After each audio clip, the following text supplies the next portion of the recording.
And this one, I want to bring it to you because I heard about this middle-aged woman that she had a heart attack, and she was brought to the operation room.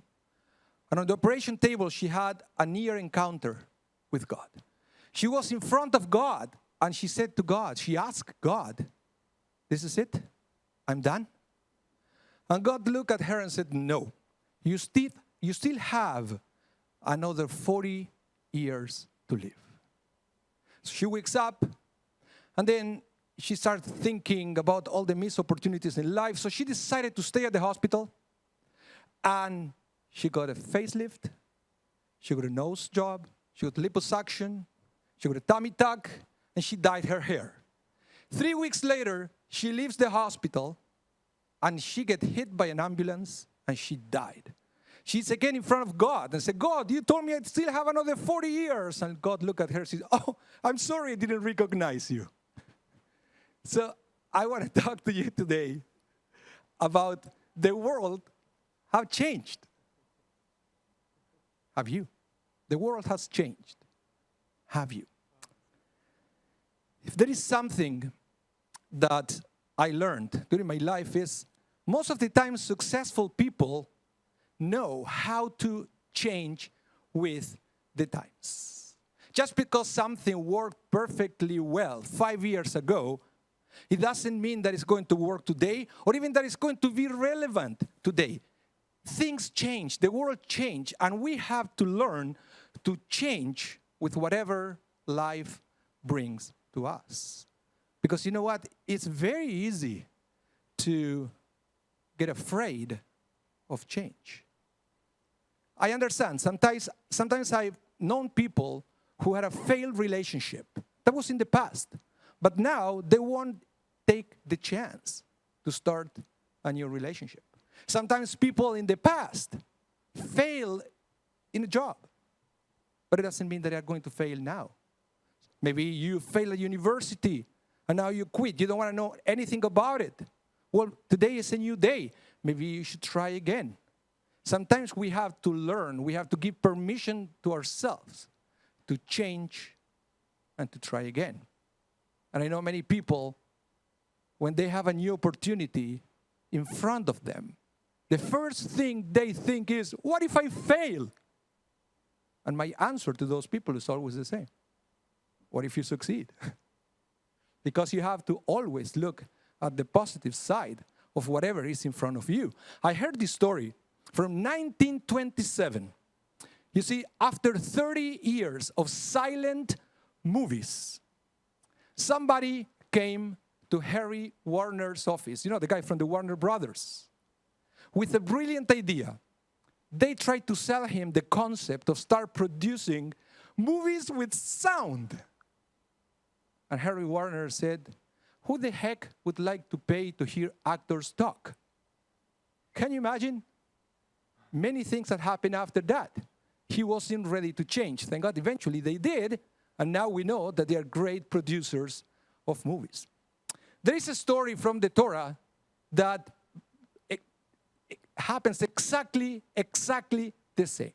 I'm talking about one of the most underrated stories in the Torah, the story of the 12 spies. Remember the story? The people of Israel left Egypt, and they start marching towards the promised land. When they're at the border of the promised land, Moses sent 12 spies to explore the land and to come back with a full report. So they all will know what they have to do. They can plan a strategy to be successful in entering to the promised land. When the 12 spies come back after looking at everything that happened in the other side of the Jordan River, they come back and they said, 10 of them said, there is no way that we can make it there. Land is full of giants. We are nothing compared to them. Yeah, there is lots of goodies there, but we don't stand a chance. Unfortunately, that negative report was transferred to the entire nation of Israel. They got discouraged, and they all wanted to go back to Egypt. Why? Because they knew that. They wanted to go to the past. They wanted to stay in a reality that wouldn't apply in this new world. You see, back in Egypt and during the desert, especially during the desert, God was providing them with free food, with manna, with quail.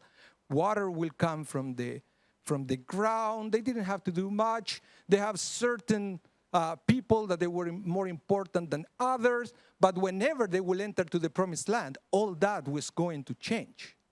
And they were so afraid of change that, can you believe it? They wanted to go back of Egypt because they already forgot all the bad things that happened to them there. But they were so confused by fear that they wanted to go back.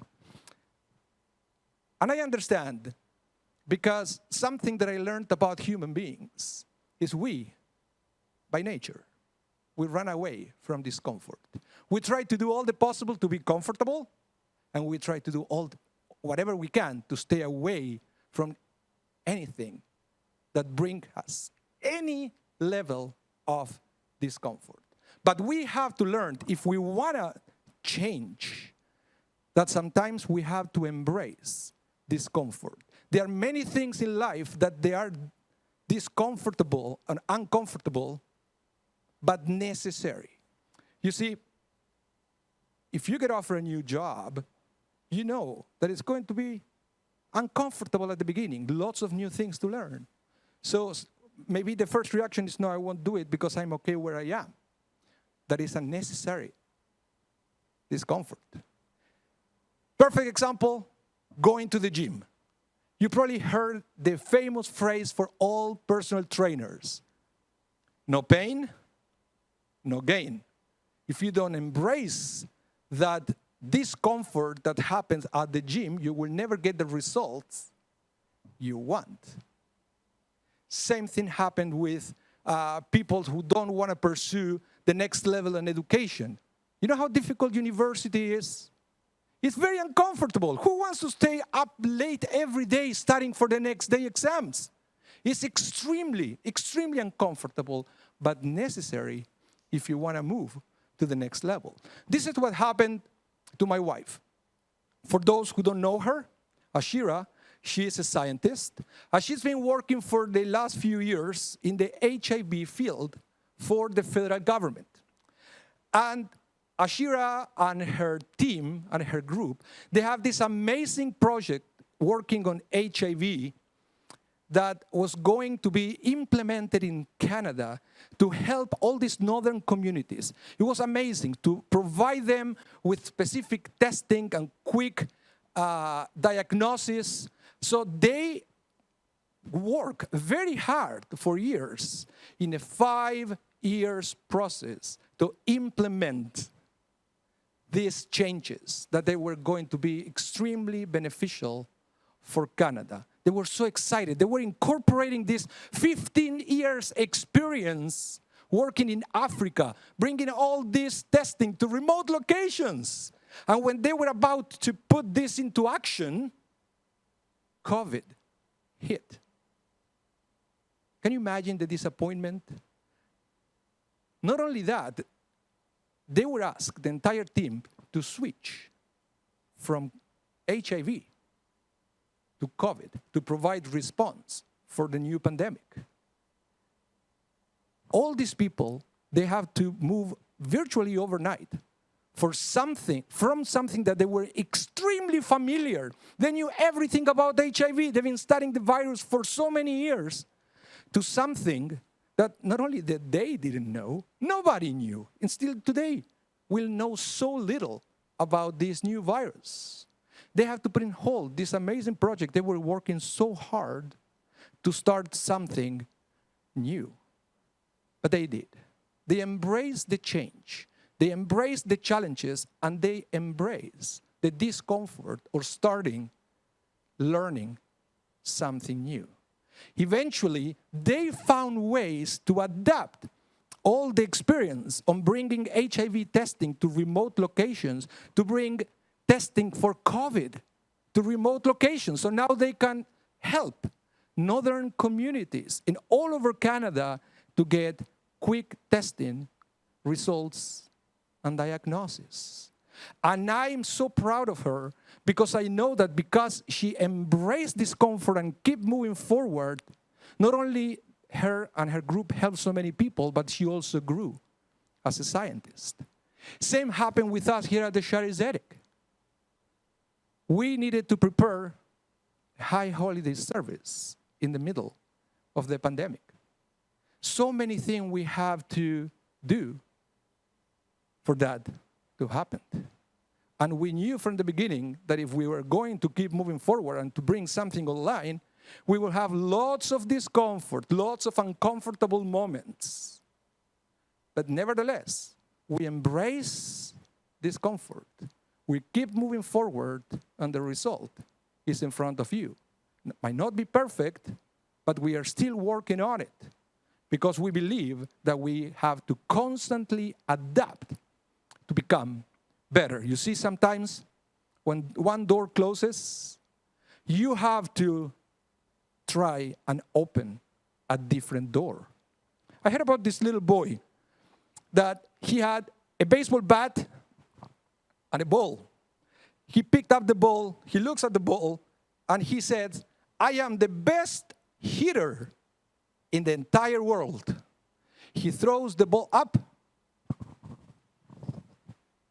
he swings, and he missed. Strike one. He picked up the ball. I am the best hitter in the entire world. He missed. Strike two. He picks up the ball. He wasn't going to quit. He said, I am the best hitter in the entire world. He missed. Strike three. He picks up the ball and said, okay, I'm out.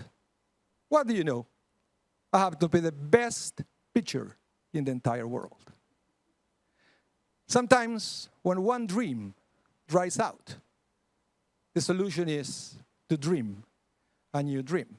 Might not be easy, might not be comfortable, but it's absolutely necessary if you want to grow as a person. So, my message for you today, give yourself permission to adapt and to change in this year, 5781. And even if you are there, you are ready to change. Maybe you have people around you that they are not so fast to change as you are. In that case, we also have to learn to be kind to each other. Maybe that's the way that we also have to change, to understand that we are not all this at the same pace. But it's something that we all have to do if we want to grow not just as a people, but also as a community and as a society. Shabbat Shalom, Shana Tova Umetuka.